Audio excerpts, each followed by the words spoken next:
Hi, in Module 3, we're going to consider the different ways in which education research has been approached over the past century, and the philosophical and theoretical undercurrents that have supported or challenged changing approaches to educational research.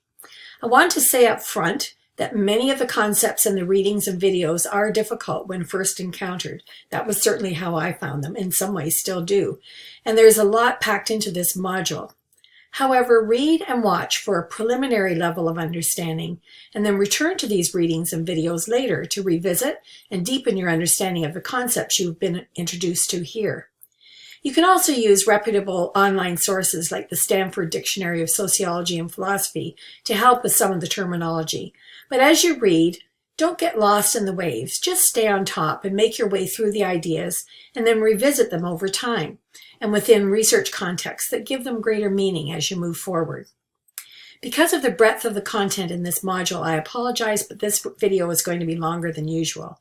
But I hope it will be helpful to you in sorting through and understanding some of the key ideas and concepts you're going to be encountering in your own work. Before we move on, I would like to talk a bit about the assignments in Module 3. First is the discussion forum. Responses to your colleagues are not necessary this time in the forum, although they're certainly welcome. The reason is that this is a particularly busy module due to the annotated bibliography assignment and the number of readings and videos that are assigned. More information is included in the discussion forum preamble, however, and you can have a look at that. And if you have any questions, please feel free to let me know. The annotated bibliography assignment is divided into two sections. In this first section that you'll be doing in Module 3, you will look for 5 articles and only one may be from a professional journal. That means that the rest will be from academic, peer-reviewed sources. If you're using library research engines to find those resources that you're going to be using, they will provide a lot of information and often tell you whether it's peer-reviewed so that you can make an informed judgment of its worth to your work. There are many formats for annotated bibliography, but the one for this assignment is meant to mimic a strategy that you can use or you're likely to use in your own research. That is, each annotation will provide a snapshot of one of the many articles you will explore as you're doing your research project. In order for it to be useful then, you will need a complete reference to the article using APA 6th edition, and then you can just cut and paste from that point on. A succinct, and I underline the word succinct, idea of the key concepts in the article, including the research approach, methodology, and conclusion. This is not an essay. This is not something you're writing for a magazine or a newspaper. So you can cut a lot of the language and just get right to the point because it's meant to be a useful resource that has just what you need and no more. And then you can talk about how it's linked to your area of inquiry. The whole set of annotations are then arranged alphabetically in your assignment by author, and in total, the assignment is a maximum of 5 pages, not including the title page, double-spaced, 12-point font, and so on.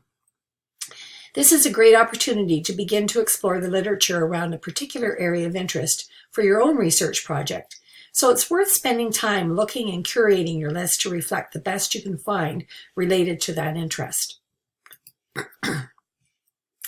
The assigned readings and videos are multiple for this module, and there's good reasons for that, but it is going to mean a lot of work. So just some ways to make it easier for you. The Guba and Lincoln article, if you read Nurse Killam, the Nurse Killam video before you read Guba and Lincoln, I think you'll find that a helpful way to do it because it will provide a lot of the background information and terminology that you might need. Before you read the Donald article, which is also pretty heavy reading in a lot of ways, if you watch his video that he does, or rather his interview that he does with Kathy Adams on one of the assigned videos, if you do that before you read Donald and Ehrman, you'll find that it's helpful in thinking through Aboriginal epistemologies and so on. And then there are several by Norman and his group, and they're a lot of fun. A lot of them are very, very short. But especially if you watch What Even Is a Research Paradigm, that will help with some of the concepts that are in all of the readings. And then watch a couple of the other shorter videos that talk about particular methodologies that will be helpful to you in expanding your repertoire of ideas about methodologies that are available to you. So let's begin with Egon Guba and Ivana Lincoln, who were among the first and certainly the most well-known to challenge the dominance of positivism in education research. By positivism, I mean a philosophical system deeply rooted in science and mathematics that is based on the view that whatever exists can be verified through experiments, observation, and mathematical logical proof. This paradigm cannot accommodate other forms of knowledge, however. Guba and Lincoln's challenge to positivism was deeply influential because it offered a strongly argued and philosophically informed response to the dominance of positivism. And it's very thorough, as you'll find. Indigenous scholars like Willie Ehrman and Dwayne Donald and others, however, did not find a voice that was congruent with their experience of the world. And since the publication of Guba and Lincoln's influential paper, Indigenous scholars like Ehrman and Donald have worked to provide an epistemology that speaks to and informs a deeper understanding of an Indigenous worldview. We're going to look briefly at both in this video. There are three concepts in particular that I would like to explore that are addressed in both papers. The first is ontology, which considers the nature of being, what things are, or the thing itself. Now, what do we mean by the thing itself or the nature of being and so on? Well, ontology is interested in what is the essence of the thing under examination, or what is the nature of reality. For example, we might consider an object such as a table. We can touch it, feel it, enumerate its properties, and we can be confident that those properties will not change if we're not there. Tables may come in many forms: thick, ornate legs, metal legs, wide or narrow tops, made of wood or plastic or stone, and so on. But we know a table and can identify one because of its essential qualities, its essence, which in this case is physical. However, the ontology of concepts such as thinking, learning, memory, love, responsibility, those sorts of things, which are a part of the social sciences, like education, are more problematic. How do we come to an understanding of the thing itself when it's not available to us for physical examination? What is the nature of something that is more nebulous in nature? Is it knowable at all? Well, that question can be answered through epistemology and methodology.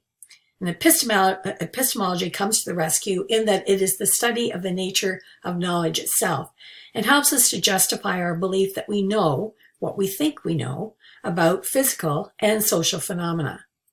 It's the investigation of what distinguishes justified belief in X, Y, or Z from opinion about X, Y, or Z. In academic work from a Western perspective, there is an emphasis on justifying a knowledge claim that we make through citing recognized experts in that field of study and or providing information about the validity or trustworthiness of that knowledge claim through our own research that has been reviewed by peers and so on. In our daily lives, personal experience is an important source of data, but may be problematic in academia if it cannot be verified through acceptable proofs. That is, information that provides acceptable confirmation that we know what we think we know. And in a day in which truthiness and alternative facts are driving policymaking and political action, we see the importance of epistemological rigor.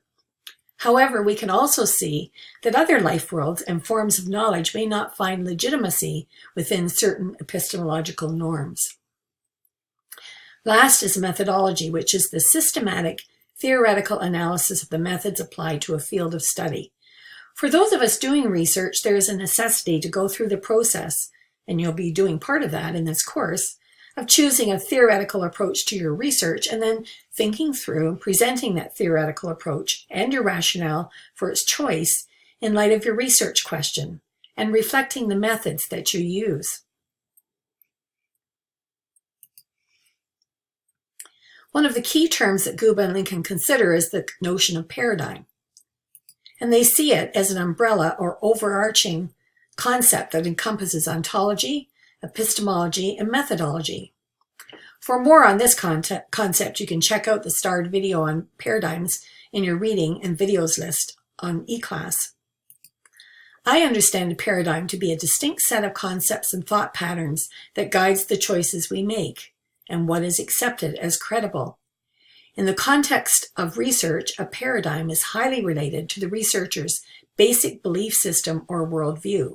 And we see that in the contrasting views of Guba and Lincoln's paper, as well as Ermine's paper and Donald's paper. Their basic belief system and worldview guide the choices made by them because of their fundamental beliefs and values about research, about knowledge, and about the phenomenon under investigation, and the ontology and epistemology from which those choices spring. A paradigm then encompasses the theories and research methods, as well as the postulates or claims made by the researcher, and the standards by which the validity of that research is judged. In research, the dominant paradigm then includes the convictions and beliefs of the discipline, for what constitutes acceptable research. For example, if I'm submitting a manuscript to a journal, if I'm submitting a manuscript to a journal, then that journal is going to be, the reviewers for that journal are going to be making their judgment based on what that field believes to be legitimate. If I'm stepping outside the paradigm that those legitimating practices are tied to, then I may not get published in that journal. So this is what happens, and this is the power of a paradigm. However, Thomas Kuhn wrote about this phenomenon in 1962, which is telling, of course, because this was a time of social unrest and great questioning of the social, political, and economic status quo, where lots of paradigms were being moved around.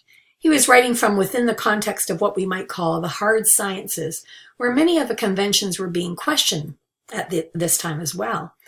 And as he observed this phenomenon in science, he appropriated an old term, paradigm, meaning example, model, or pattern, and devised the term paradigm shift. That is, the accepted norm, model, pattern had shifted or changed. Of course, the word paradigm and paradigm shift have been taken up by popular culture, and the meaning has become somewhat obscured. But Kuhn's concept has been very important, understanding how shifts occur over time in the study and understanding of natural and social phenomena. So one of the things we can say is that paradigm shifts do not happen in a linear, continuous way, but rather there's often a movement back and forth between paradigms for a while until one becomes more dominant than the other. So we see in education, for example, positivism was dominant for a very long time. There was a shift back and forth over time around qualitative research, and then qualitative research became dominant. That may happen again at some point. A paradigm shift opens up new ways of thinking about phenomena, but its validity is questioned, accepted or rejected by consensus of a particular academic community, and over time that accepting and rejecting becomes more settled, so that the shift then occurs. For example, an example of this, the Greenfield-Griffiths debate demonstrates the ways in which a paradigm shift occurs and its importance in shifting the research possibilities and enhanced understandings in the study of, in this case, educational administration and leadership.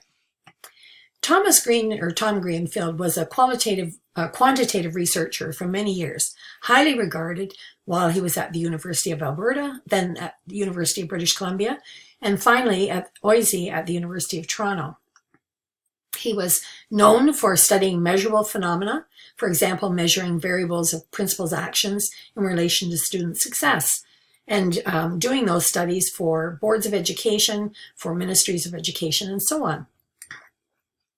However, he went on a sabbatical, and during that sabbatical, he went to Europe and studied what are sometimes called the Romantic philosophers, whose position, paradigmatically, is interpretivism. So his questions changed to things like, how might we understand the role of a principal at a time of international shifts in populations? What's the role of power in organizations during a time of fiscal restraint? These kinds of questions. And we can get a feel of some of the things he was looking at through the titles of some of the articles that he managed to publish following this paradigmatic shift of his own. One was called Organizations as Social Inventions. Another was Against Group Mind, an anarchistic theory of organization. And my favorite is The Man Who Came Back Through the Door in the Wall, Discovering Truths, Discovering Self, Discovering Organizations.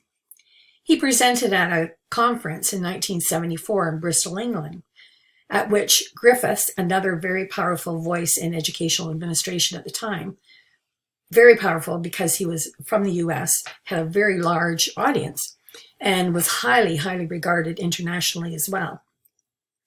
And Tom Greenfield stood up to do a paper about his new understandings about research, interpretivist research in educational administration. And to say it was explosive would be an understatement, almost literally. There was yelling and it wasn't very professional, shall we say. And it was there was a very lively discussion that followed at the conference that then continued in multiple locations across the globe, because there were people there from all over the world at that conference who were at that particular session. So while Greenfield's work opened up opportunities to shift the focus from generalizable explanations supported by statistical evidence to more existential questions that helped teachers and school leaders understand the social context in which they were engaged, and in so doing, enabling more informed action that was particular to the context, did all those good things, but he had to pay a price. And one of them was he had a hard time getting published. There aren't that many papers that were ever published, other than a collection of his papers that were published by, interestingly, an Australian. So he was much more accepted in Australia and the UK than he was in Canada or the United States for quite a long time. Until the time when I was doing my master's thesis, some of the more highly regarded theorists, such as Sir Giovanni, began to talk about Tom Greenfield's work in a much more positive way. And at that point, the paradigm began to shift toward more qualitative work. In terms of Indigenous ontology, epistemology, and methodology, I think this quote is very helpful. Basil Johnson writes, "If the Native peoples and their heritage are to be understood, it is their beliefs, insights, concepts, ideals, values, attitudes, and codes that must be studied. And there is, I submit, no better way of gaining that understanding than by examining Native ceremonies, rituals, songs, dances, prayers, and stories. For it is in ceremony, ritual, song, dance, and prayer that the sum total of what people believe about life, being, existence, and relationships are symbolically expressed and articulated, as it is in story, fable, legend, and myth, that fundamental understandings, insights, and attitudes toward life and human conduct, character and quality in their diverse forms are embodied and passed on." This quote from Ojibwe elder, who has sadly passed away, and anthropologist Basil Johnson, in many ways gets to the heart of both Willie Armine's paper on Aboriginal epistemology and Dwayne Donald's more recent paper on Metasage, in which they both explore ontology, epistemology, and methodology from an Indigenous perspective. In both cases, they reference stories, and especially in Armine's paper, the importance of ceremony, ritual, song, dance, and prayer as core to their approach to research that is informed by and explores Indigenous ontology, epistemology, and also points to culturally appropriate methodologies. In both papers, they argue against the atomization or breaking apart of human experience and argue for an holistic approach as an ethical necessity, especially in doing work in Aboriginal communities or Indigenous communities. Several years ago, I heard Basil Johnson speak, and he was a storyteller extraordinaire. It was that evening was a treat.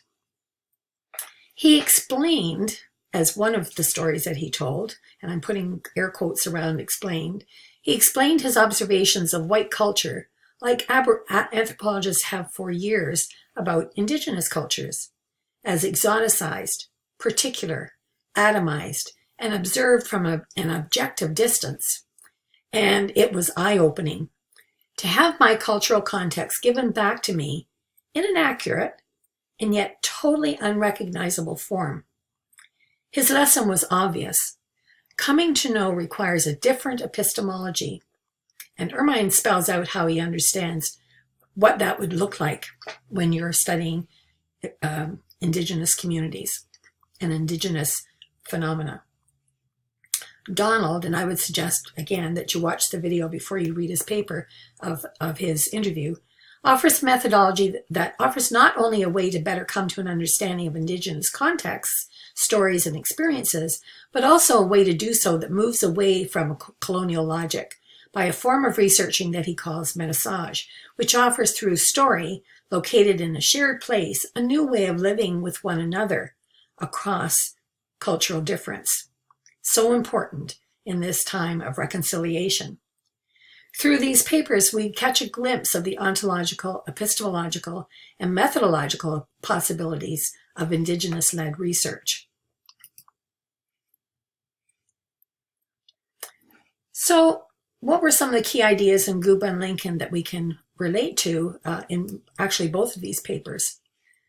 Really, until the early 1990s in education research, the predominant methodological approach was positivism, scientific and quantitative, as I've said, especially in departments of educational administration. There had been rumblings, however, as curriculum studies became more and more open to qualitative approaches to research.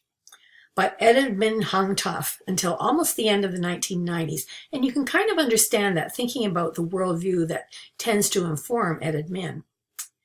In the 1990s, the paradigm shift began to occur with the work of Tom Greenfield and a growing number of critical theorists in the field of EdAdmin. Guba and Lincoln's work was considered revolutionary at the time that they wrote their paper. While there were people doing qualitative work, there hadn't been a rigorous philosophical examination of this shift and its worth in educational research until their work was published in 1994. And their work helped in validating new approaches to educational research, and it's still helpful. In their paper, they consider the paradigm shift from quantitative to qualitative research and the merits and challenges of each. The quantitative paradigm was dominant at the time they wrote this paper and had been for some time, as education, a relatively new field of study in academia, although there have been teachers' colleges and so on, was fighting to prove its validity in a sea of social science disciplines where the quantitative paradigm was dominant. Faculties of education were becoming more prevalent at universities, in the late 70s, and the quantitative paradigm provided stature and acceptance for researchers in education as they found their place in academia. So you can understand why they were loath to change that over time. And they had found their place by following kind of the footsteps of some of the other academic areas of inquiry. Okay, I'm going to move along quickly from here and consider the outline or skeleton of the arguments that Guba and Lincoln present in this article, beginning with their critiques of quantitative research in education. As already mentioned, quantitative research was, and in some ways still is, the dominant form of inquiry in the physical as well as the social sciences, including education, particularly in influential fields of study like educational psychology. However, as a new paradigm began to emerge, not surprisingly, critiques emerged as well. Internal critiques, that is, within education itself, looked at, for example, context stripping in quantitative research and argued that context is central to many of the most important questions in education and had to be part of any theoretical position taken by research. Otherwise, meaning and purpose was stripped away as well. Hostetler reinforces the critique, for example, when he argues that good research is research that works to improve the human condition, and those conditions are context-specific. Further, the conclusions of quantitative research were meant to be generally applicable, whereas many education issues were Further, the conclusions of quantitative research were meant to be generally applicable, whereas many education issues were context-specific. And that discovery, rather than prediction, was essential in studying unpredictable environments and people, like environments and people and education. External critiques followed on the internal critiques. And these external critiques came from other faculties. They critiqued, in quantitative research, the theory-ladenness of facts. That is, facts are determined by the theoretical window used to view them. What you saw was what your theory let you see. They critiqued underdetermination of theory, or the problem that more than one window might be used to view the same facts. The value-ladenness of facts, that no way of exploring a phenomenon is without values informing that inquiry, even when we believe that it's objective. And then the last is the inevitable interactive nature of inquirer, inquired, dyad in social phenomena. You can't get away from it, and therefore you can't say that anything is totally objective, as positivists were claiming. So this moved us to post-positivism and eventually to qualitative paradigms. Both sets of critiques, however, were influential, but the second set, the broader layer of critiques, proved to be the tipping point for paradigmatic change. It kind of opened up that opportunity in education, because education had been so influenced by other faculties and their preferred approaches. They also Gube and Lincoln also talk about 4 major paradigmatic approaches to research. Positivism, that is, inquiry that relies on observation and quantifiable analysis to determine reality. Post-positivism followed on positivism, which comes out of positivism and recognizes that truth is fallible and cannot be verified in any final sense. So in the social sciences, opens up greater opportunities for more contextual analysis. So we know what we know at this point, and we believe that we have the proofs, but something may come along to disprove, and in that case, then things may change. So that's our quantitative methods. And then in between, we have the mix of quantitative and qualitative, or mixed methods.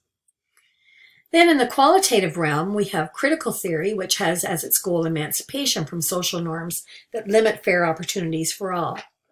Postmodernism and poststructuralism can be arguably seen as related to critical theory if they're emancipatory in their goals, but they may arguably be seen as outside conventional theory, so that's why they're not here. But I'm mentioning them because they're often a preferred way of doing research by many educational researchers.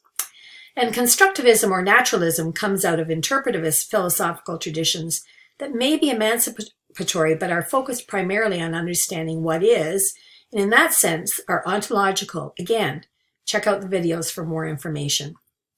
Each paradigm lends itself to particular kinds of methods that are multiple, but may be considered under the general umbrella of quantitative and qualitative methods.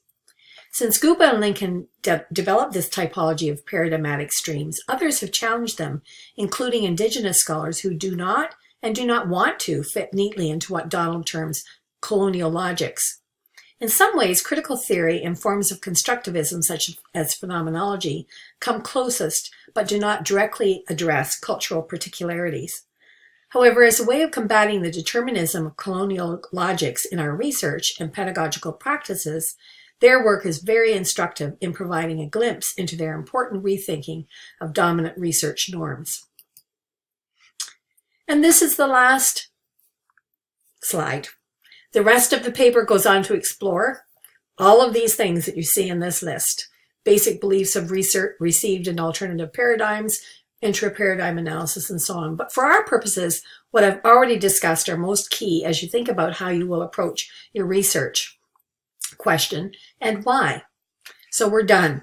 This is without a doubt the longest video I'm going to do in this course, you'll be glad to know, and a very challenging read. I guess you'll not be so glad to know. I at least still don't completely understand Gube and Lincoln, to be honest, but at least I always discover something new that I didn't get the last time. But it introduces many key concepts in establishing the theoretical and paradigmatic grounding in research, and is an excellent resource to return to in your work and for me to return to in mine. As always, If you have questions about the readings or the assignments, I'm an email away. All the best.